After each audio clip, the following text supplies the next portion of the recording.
Isang mapagpalang araw sa inyong lahat mga kaharden. Narito muli si Hardinerong Pastor Abelardo Guerrero at akin pong ibabahagi sa inyo ang isang video na kuha ko doon sa aming pamamasyal sa tinatawag nila dito na Bahay na Bato, Luna North, Luna, La Union. At kaunting lambing po sa inyong lahat, paki-subscribe ng ating channel, paki-like ng ating video at paki-click ng ating notification bell para kayo ay laging updated sa mga bago nating video. Kasama ko po na namasyal dito yung aking asawa, ang ating nag-iisang anak na babae, yung aking bayaw at saka anak nito. Sadya nga pong very amazing ang lugar na ito. Dahil ngayon lang ako nakakita ng isang lugar na napakaganda ng pagkaka-arrange, no? Na kung saan ay puro bato yung nasa paligid. Yung kanilang feature ay puro primary feature dito ay mga bahay na gawa sa bato, no? Hindi to bato na pinulot sa mga tabing daan o tabing bundok, kundi ito ay isang bato na kinuha sa ilalim ng karagatan, no? Mamaya po o sa susunod nating mga posting ay may papakita ko po sa inyo yung bahay na bato. Dito ngayon ay initial lang to sa unang bahagi ng paglilipot natin dito sa bahay na bato, dahil napakalawak po nung bahay na bato na yung compound niya, no? Narito tayo ngayon sa tabing dagat. Ito ay literal na punong-puno ng mga bato, no? Walang lupa na makita. Pagpasok ko rito sa compound, inisip po kung gaano karaming bato at saan sila kumuha ng pagkarami-raming bato upang itabon dito sa paligid nila. Pero nung ako ay madako dito, no, lalo akong nagulat dahil sabi ko, napakarami namang kapital na ginugol nung may-ari ng resort na ito, dahil maging sa tabing dagat, sa seashore, sa shoreline ay punong-puno ng bato. At hindi lang tapat dung kanilang resort area ang puro bato, kundi napakaraming mga bato, napakahabang shoreline. Yan po yung ating makikita doon sa paligid, no, na kung saan ay mula ka talagang kahit na pinch of sand ay wala po ikaw na makikita. Napunta po tayo doon sa ilalim ng Viewdeck at ito ang ating nakita sa ilalim ng Viewdeck. Mga artifacts, mga lumang kagamitan na tinipon, inayos, no? Pag tayo po pumasok dito, ang interest po sa adult o regular is 50 at 40 yung senior at PWD.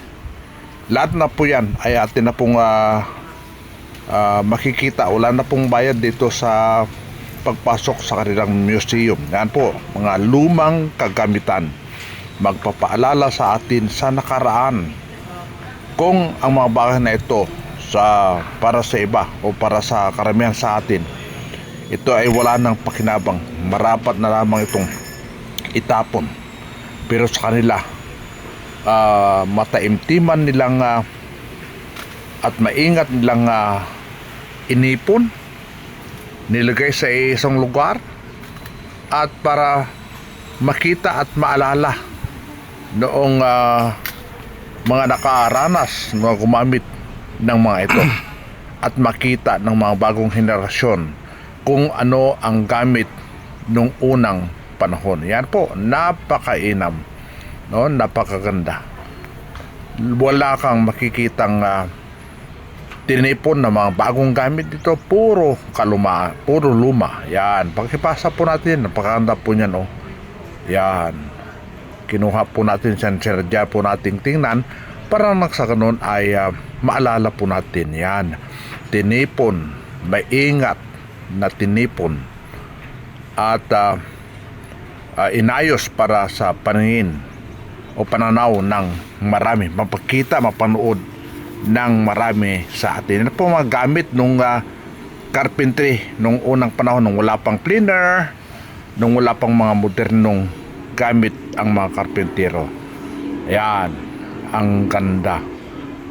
Mga gamit po yan nung nakaraang panahon para maalala ng kasalukuyan at ma-appreciate nila kung ano ang mayroon ngayon na sila ay hindi na naghihirap, kundi mabilisan na, madalian na ang paggawa ng maraming mga bagay dito sa buhay natin sa kasalukuyang panahon. At tiyak pa na mapapagaan sa mga susunod na panahon, lalong mapapadali ang paggawa ng mga tao. Tayo lumabas doon sa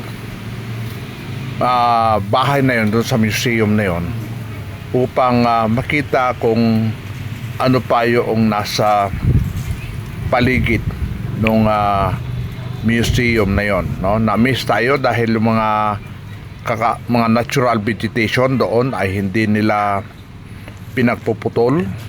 Yan, inayos lamang, binawasan lamang kung saan maglalagay ng mga pathway upang sa kanun ay hindi mahirapan ang mga customers. Ito yung isang bahay na gawa sa bato. Yan ay pinaparintahan nila. Ito pong medyo oblong ang hugis. Yan ay Honeymooners Cove. Yan, hindi po natin napasok dahil occupied. So, ibig sabihin may mga bagong kasal na pumasok o naka-check-in doon sa lugar. Yan po. At tayo ay iikot, no? Yan, tinatawag na Balay ni Lakay. Yan po yung taas niyan, yung view deck. Sa harapan po niyan ay view deck. Hindi na po natin inikot yan kung ano ang nasa loob. Ito yung nakita natin, na-miss tayo.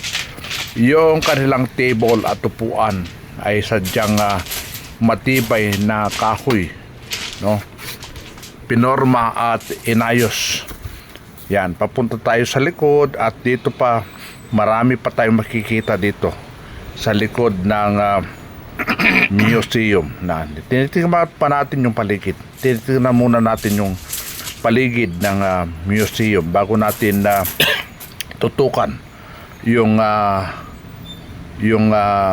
likod, no? Yan, mga kwarto-kwarto pa yan, mga silid, at nandyan yung ibang mga kagamitan, lumang kagamitan na tinipon upang magpaalala sa atin sa nakaraan at ma-appreciate natin yung ating kasalukuyang buhay, no? Yan, oh, may puso, may banga, at kung ano pang mga kagamitan na makikita. Mayroon pang lumang plansa na makikita rin sa paligid, sa loob ng museum, na magpapaalala na nung unang panahon ang pamamlansa ay kailangan mong magsunog ng baga. Yan, para mayroong mainit na plansa. Hindi mo ma-adjust siyempre yung init nito.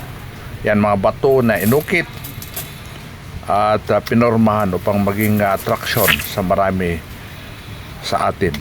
Yan ang iba pa ng mga kagamitan, lumang kagamitan. Yan, yun, ang galing talaga. Maamis ka at hindi mo masasayang yung pagpunta mo sa lugar na yon. Tayo papunta doon sa tabing dagat upang makita rin natin, no? Ito lang daw yung beach na kung saan ay walang naliligo dahil sa lakas ng alon, kasi ito ay tinagurian nilang yung taong ito surfing capital. Yan, marami daw dito ang nagsurfing, pero nagkataon na wala yatang nag-surfing nung kami ay dumalaw sa lugar na yon. Yan po. Yun tong sinasabi ko na puro bato ang makikita natin sa shoreline. Hindi po natin makikita anumang bahagi o any amount ng buhangin doon sa paligid. Yan po.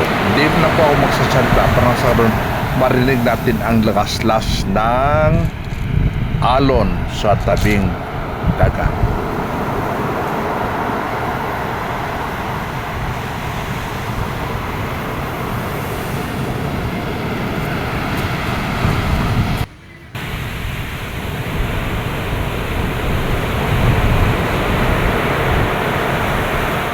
Yan po, balik na tayo doon sa compound. Yan, tinututukan natin ulit yung loob ng resort upang ma-appreciate natin na doon sa resort na yon ay pinanatilin nila yung mga kahoy at kung ano pang mga makakatulong sa ikaganda ng paligid, pananatili ng natural na hangin o natural na lamig. Hindi ka mahirapan. Yan, ikita po ninyo yung shoreline, hindi po yan natural o hindi po yan artificial, kundi natural na kabatuhan talaga doon sa paligid, doon sa tabi ng dagat ng bahay na bato. Dahil naman kung naglakay edi pagkarami-raming bato at kung saan kaya ito kinuha yung mga bato na yun. Yan. So ito po, no, ang ating mapupuntahan doon sa bahay na bato sa Lona, La Union. Yan po. Oh, ang galing, no? Talagang ginamitan ng conservation ng ating ecology, no? Napapakinabangan na, pero hindi mo sinisira yung paligid, no, yung kalikasan. Yan po. Oh, nandiyan yung mga dating kahoy. Hindi po yan itinanim, kundi ito ay para sa kagandahan ng paligid. Kaya yan po, no, kung kayo po ay magkaroon ng pagkakataon na minsan-minsan ay dumalaw sa mga magagandang lugar, gawin po natin yan para tayo ma-relax, ma-relieve ang ating stress. Kaya po, lambing ko po sa inyo, no? Patuloy po ating tangkilikin ang ating channel, Hardinerong Pastor Abelardo Guerrero. Kaya po pag-subscribe ng ating channel, paki-like ng ating video at paki-click ng notification bell para lagi po tayong updated sa ating mga video. Sana po nag-enjoy po kayo sa panonood ng ating feature ngayong araw na ito. At sana po ay malaman natin lagi ang kapayapaan mula sa Diyos. God bless po sa inyong lahat at happy New Year sa bawat isa sa atin.